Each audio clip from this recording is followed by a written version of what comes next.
نحمده ونصلي على رسوله الكريم أما بعد فأعوذ بالله من الشيطان الرجيم بسم الله الرحمن الرحيم والذين يجتنبون كبائر الإثم والفواحش وإذا ما غضبوا هم يغفرون صدق الله العظيم. بزرگان محترم، عزیزان محترم، مدرسہ معہد الابرار کے نو شگفتہ پھولوں، اللہ تبارک و تعالی نے انسان کو احساسات اور جذبات دے کر پیدا کیا ہے۔ یہ جذبات ہی انسان کے رویے کو ظاہر کرتے ہیں۔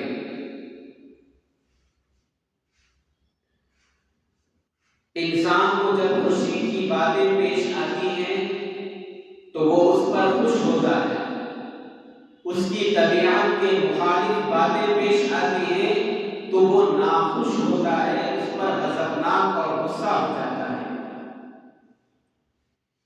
غصہ ایک منفی جذبہ،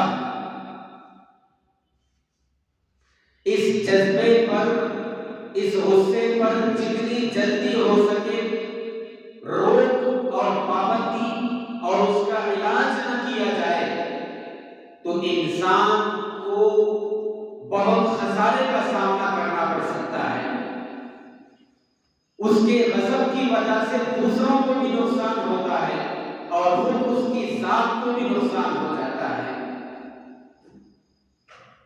قرآن مجید کے اندر اللہ رب العزت غصے کے سلسلے میں، غصے کو ضبط کرنے کی فضیلت کے سلسلے میں فرماتے ہیں والذین یجتنبون کبائر الاثم والفواحش وإذا ما غضبوا هم یغفرون۔ مومنین کی صفات کو بیان کرتے ہوئے اللہ رب العزت فرماتے ہیں مومن بندہ گناہ کبیرہ سے اور فحش کاموں سے پرہیز کرتا ہے، جب غصہ آ جاتا ہے تو اس کو پی جاتا ہے اور معاف کر دیتا ہے۔ میرے عزیزو، علامہ قرطبی رحمۃ اللہ علیہ نے اس آیت کی تفسیر کے شان نزول کے سلسلے میں ایک واقعہ نقل کیا ہے۔ حضرت عمر رضی اللہ تعالی عنہ کو مکے کی گلیوں کے اندر گالیاں دی گئی تو انہوں نے اپنے غصے پر صبر کیا تھا، اس وقت یہ آیتیں نازل ہوئی تھی۔ ایک دوسرا واقعہ نقل کیا جاتا ہے حضرت ابوبکر صدیق رضی اللہ تعالی عنہ کے سلسلے میں۔ حضرت ابوبکر صدیق رضی اللہ تعالی عنہ کے پاس بہت سارا خزانہ اور مال جمع ہو چکا تھا، انہوں نے اللہ کے راستے میں اپنے مال کو خرچ کر دیا تھا۔ مسلمانوں نے ان کو اس بات پر ملامت کی اور کفار نے ان کی غلطیاں نکالی۔ اللہ رب العزت نے یہ آیت ان کے حق میں نازل فرمایا الذین ينفقون في السراء والضراء والكاظمین الغیظ والعافین عن الناس واللہ يحب المحسنین۔ مسلمانوں کے ملامت کرنے کے باوجود بھی، کفار کے غلطیاں نکالنے کے باوجود بھی حضرت ابوبکر صدیق رضی اللہ تعالی عنہ نے اپنے غصے پر صبر کرتے ہوئے، اپنے غصے کو قابو کرتے ہوئے، صبر کرتے ہوئے سب کو معاف فرمایا تھا۔ غصے کو ضبط کرنے کے سلسلے میں حضور علیہ الصلوۃ والسلام کی احادیث کیا کہتی ہیں؟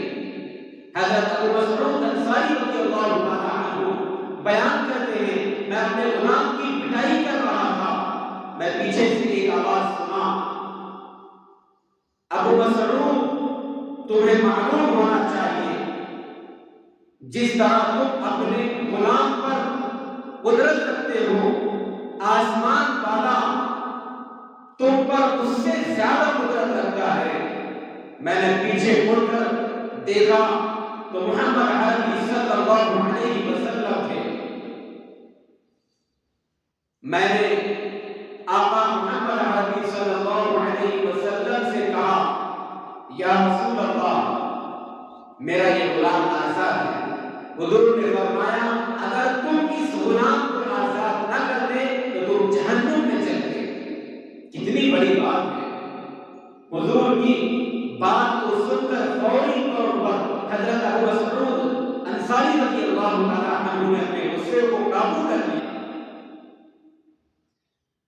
حضرت ابو ذر رضی اللہ تعالیٰ عنہ راوی ہیں، رسول اللہ صلی اللہ علیہ وسلم نے ارشاد فرمایا غصہ شیطان کے اثر سے پیدا ہوتا ہے۔ شیطان آگ سے بنا ہوا ہے اور آگ کو پانی سے بجھایا جاتا ہے، اس لیے جب کسی کو غصہ آ جائے تو وہ چاہیے کہ اس کو وضو کر لے۔ وضو کے ذریعے سے انسان کا غصہ مٹ سکتا ہے، قابو پا سکتا ہے۔ میرے عزیزو، جب بھی غصہ آ جائے تو فوری طور پر جس حالت میں ہو اس حالت کو تبدیل کر لیں، انشاءاللہ غصہ ٹھنڈا ہو جائے گا۔ حضور علیہ السلام نے فرمایا حالت قیام میں غصہ آ جائے تو بیٹھ جاؤ، حالت قعود میں بیٹھنے کی حالت میں غصہ آ جائے تو لیٹ جاؤ۔ میرے عزیزو، یہ چند احادیث تھی حضور علیہ السلام کی غصے کو ضبط کرنے کے سلسلے میں، اس کی فضیلت کے سلسلے میں، اور ایک حدیث رسول اللہ صلی اللہ علیہ وسلم کی بیان کی جاتی ہے، نقل کی جاتی ہے کہ رسول اللہ صلی اللہ علیہ وسلم نے فرمایا کسی انسان کو غصہ آ جائے اور وہ اپنے غصے کو ظاہر کرنے کی قدرت رکھتا ہو، طاقت رکھتا ہو، پھر بھی وہ اس پر صبر کر لیتا ہو، اللہ رب العزت کل قیامت کے دن اس کو امن اور ایمان عطا فرمائیں گے اور اس کو اس بات کا اختیار دیں گے کہ اس اختیار اس بات کا دیا جائے گا کہ وہ عمروں میں سے جس نوع کو چاہے اختیار کر لے، پسند کر لے۔ میرے عزیزو، جب بھی غصہ آ جائے تو ان حالتوں کو طے کر لے جن حالتوں کے ذریعے سے غصہ ضبط ہوتا ہے، ٹھنڈا ہوتا ہے۔ حضور علیہ السلام نے فرمایا غصے کو ٹھنڈا کرنا ہے تو تعوذ پڑھیے، اعوذ باللہ من الشیطان الرجیم پڑھیے، یا تو وضو کر لیجیے یا حالت کو تبدیل کر لیجیے۔ غصہ پیدا ہوتا ہے تکبر کی وجہ سے، سب سے بڑی وجہ غصے کی تکبر ہے۔ تکبر کو کم کیجیے، اپنے غرور کو کم کیجیے۔ غصہ پیدا ہوتا ہے زیادہ مکمل طبیعت کے موافق نیند نہ ہونے کی وجہ سے۔ تو مکمل طور پر جسم کے لیے جتنے گھنٹوں کی نیند کی ضرورت ہے اتنے گھنٹے سوئیں۔ غصے کی اور ایک وجہ منفی سوچ ہے۔ منفی سوچ کے ذریعے سے انسان کو غصہ آ جاتا ہے، لہذا ہر وقت مثبت سوچ رکھیں۔ میرے عزیزو، یہ بہت ساری کیفیات ہیں جن کے ذریعے سے ہم اپنے غصے کو ٹھنڈا کر سکتے ہیں۔ اللہ تعالیٰ سے دعا ہے کہ اللہ تعالیٰ ہم تمام کو ان باتوں پر عمل کی توفیق عطا فرمائے۔